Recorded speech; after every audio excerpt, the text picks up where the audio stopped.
A ship known for surviving numerous accidents and even surviving mines and torpedoes in World War I left port with passengers, crew, and cargo like any other voyage. She crossed the Atlantic with no issues, nearing the Irish coast as planned. As she approached Ireland, the sea was stirred up in foul weather, and her legacy would meet a tragic end. Welcome to Shipwreck Sunday. My name is Eleanor. Just a quick disclaimer for our younger audience before we dive in. This story may be disturbing to some, so viewer discretion is advised. Okay everyone, let's get into it.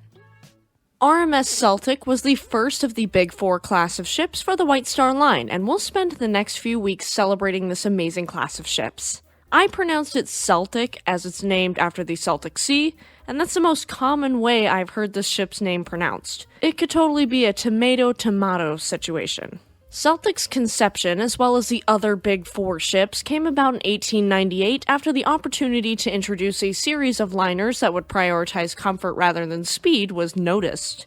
Interestingly enough, this was actually done by comparing the net tonnage, or the measure of a ship's total enclosed space, between White Star Line's two newest North Atlantic liners, SS Shipwreck, which had entered service in February of 1898, and RMS Oceanic, which was nearing her completion at the Harland and Wolff shipyard in Belfast, Ireland.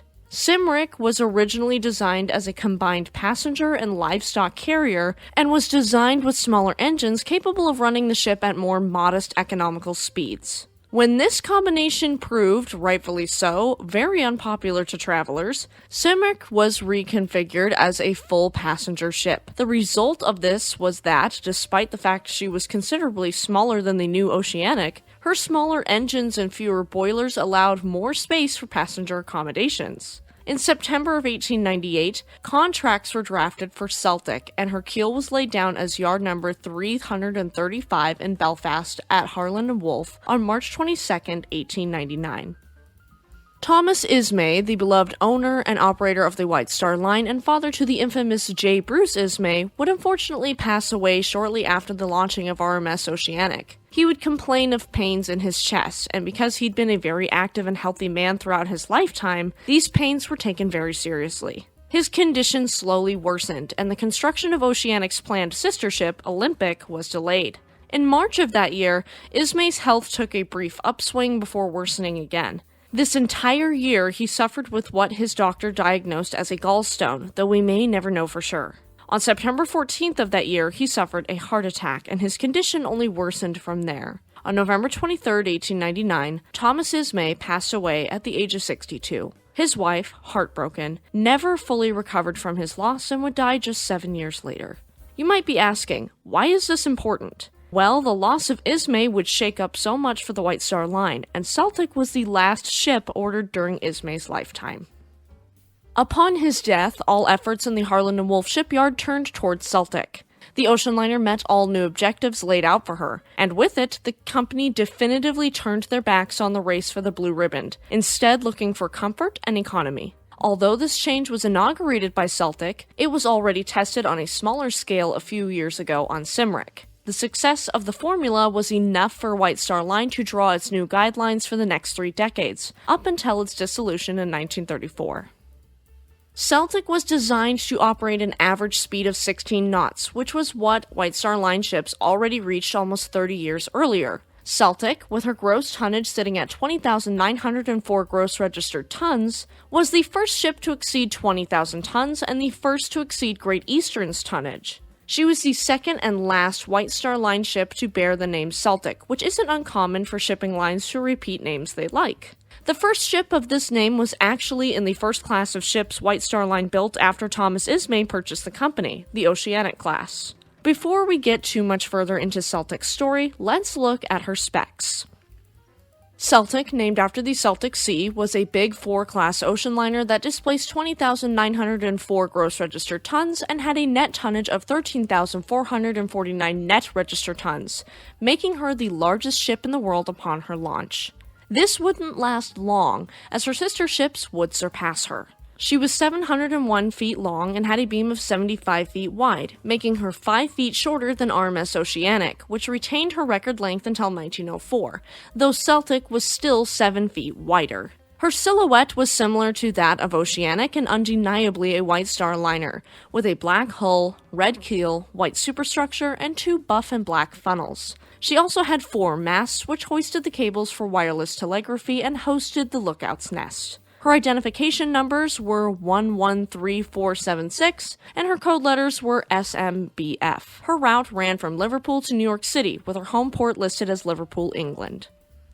Looking at capacity, as built, she could carry 2,859 passengers split into 3 classes, 347 first, 160 second, and 2,352 third. After a refit in the 1920s, she could carry 1,600 passengers split into 3 classes, 350 first, 250 second, and 1,000 third class, being served by an average crew complement of 335. She had a considerably large passenger capacity at the time, and in September of 1904, she carried on board 2,971 passengers, which was the largest number of people ever embarked in peacetime on a ship of the White Star Line. Although she was slightly smaller, Celtic offered a luxury equivalent to her sister ships, though none of the first 3 ships had the indoor swimming pool or Turkish baths that Adriatic would have. She had spacious cabins supplied with electricity, as well as an enormous dining room topped with a beautiful glass roof, and a smoking room with stained glass windows.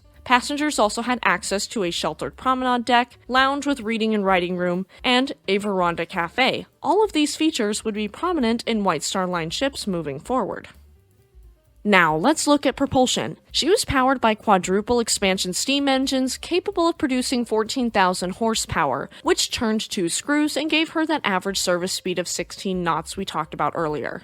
Celtic was big, beautiful, and ready to serve the North Atlantic. And she'd do so dutifully for many years. If you're enjoying this video, leave me a like, subscribe to the channel for more content, and let me know down in the comments section below. Okay, let's get into her career. Celtic made her maiden voyage on July 25, 1901 between Liverpool and New York City. She was so gargantuan that her loading time in each port was a full week to allow the embarkation of coal, goods, and passengers. This combined with her average speed of 16 knots confirmed the exit from the race for speed in which Cunard Line and Norddeutscher Lloyd were still intrinsically locked. In February of 1902, Celtic was sent to the Mediterranean Sea for a 5-week cruise with 800 passengers on board, and this allowed the White Star Line to experiment with this means to make its ships profitable during the off-season. 2 new sisters joined in 1903 and 1904, which were Cedric and Baltic. We'll cover those lovely ladies in the next coming weeks.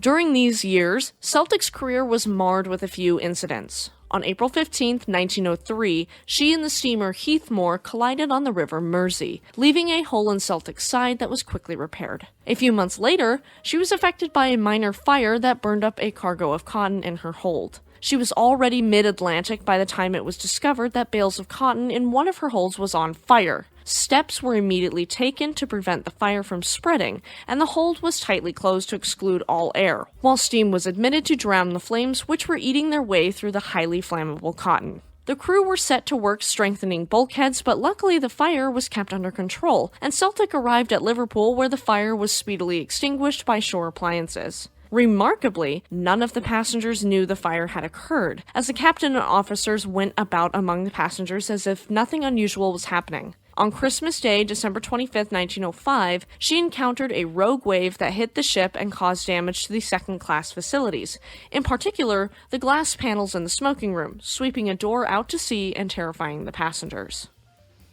Despite these issues, she was still a huge success. In September of 1904, she took 2,971 passengers, which was more than her normal maximum capacity, from Liverpool through Queenstown and into New York City, which was, at the time, the record of passengers carried by a liner of the White Star Line throughout the history of the company, as we mentioned earlier. In addition to the later Big Four liners, Celtic's success inspired the construction again by Harland and Wolff of America for the Hamburg America line, which copied her profile and characteristics, while being slightly faster and, most importantly, even more bougie. In April and May of 1907, while the White Star Line had been part of the International Mercantile Marine Company for several years, Celtic was used for 2 round-trip voyages by another company within the trust, the American Line, which used Celtic to fill in for St. Paul on the Southampton to New York City route. During this time, however, she kept her White Star Line livery. During the next summer, it was White Star Line's time to shine on the Southampton to New York City route with its express ships Majestic, Teutonic, and Oceanic, which were quickly joined by the youngest and largest Big Four ship, Adriatic. World War I began on July 28, 1914, after Austria declared war on Serbia following the assassination of Archduke Franz Ferdinand. World War I would dramatically shift the landscape of war itself, as well as war and peacetime on the seas. At the start of the war, Celtic was one of 4 White Star Line ships immediately requisitioned and transformed into auxiliary cruisers, alongside her sisters Cedric, Oceanic, and Teutonic. She was slated for patrol missions in the North Sea, and thus she was armed with cannons and joined the 10th Cruiser Squadron. Celtic was commissioned on October 20th, 1914, and she carried out her first patrol mission on December 4th, 1914, under the command of a Royal Navy captain alongside her former civilian commander, Captain Hambleton. However, the British Admiralty quickly learned that ocean liners don't make great warships, as they were too large to ideally fulfill their missions. In January of 1916, Celtic was therefore withdrawn from service.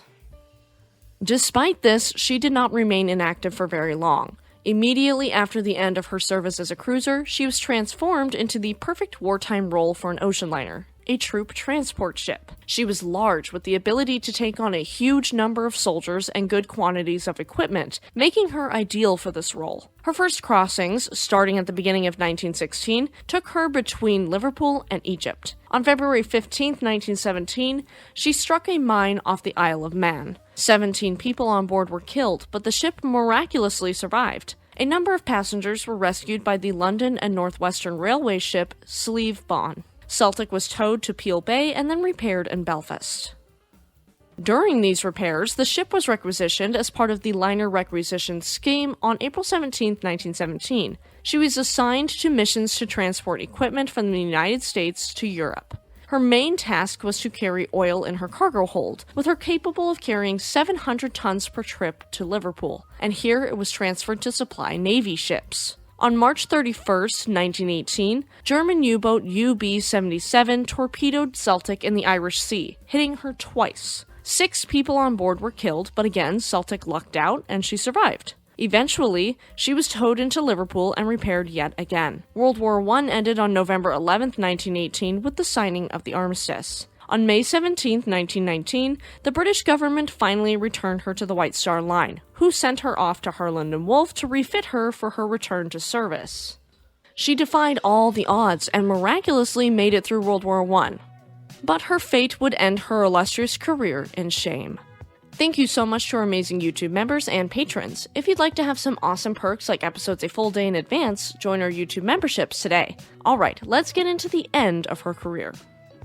Following her restoration in 1920, Celtic resumed her route from Liverpool to New York City. To adapt her to new types of clientele and to the drop in the number of migrants on the North Atlantic, her capacity was greatly reduced like we mentioned earlier. She subsequently experienced numerous accidents, as she appeared to be quite accident-prone.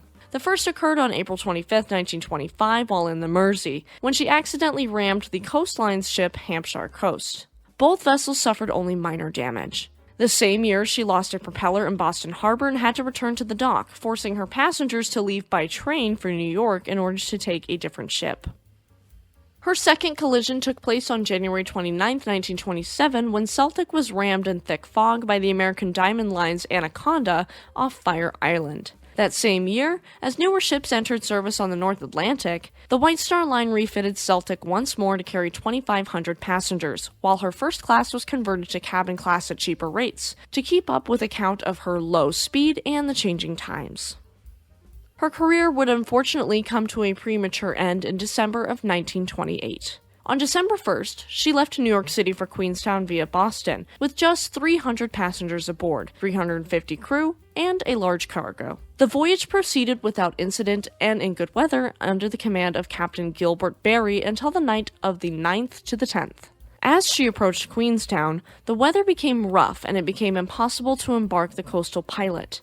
Berry therefore decided to cancel the stopover and leave directly for Liverpool. Sometime later, the weather seemed to improve, and he changed his mind once more to return to Queenstown to try and disembark passengers and bags of mail that were meant to stop there. This required stopping the ship offshore while waiting for the pilot to return. When his barge approached the ship, the weather stirred up the seas once more, making it yet again impossible to board.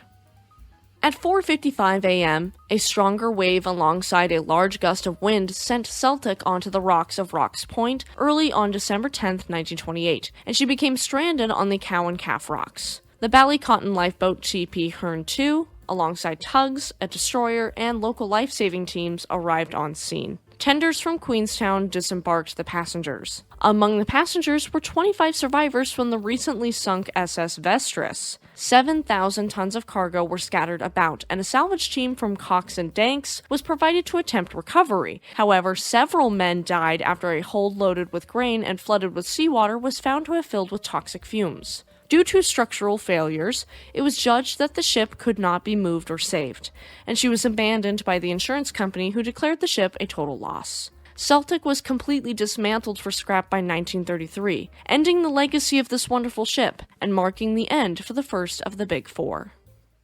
The second ship of the Big Four sat in harbor at New York City, finishing up the loading of her cargo and passengers when a message came in to her wireless room. The newest White Star Line ship, the illustrious Titanic, had sunk on her maiden voyage, and the president of the shipping line was pleading for Cedric to stay and take him and the surviving crew back to England. But would she do it? Next week on Shipwreck Sunday, we answer this question and get into the career of the second Big Four ocean liner, RMS Cedric.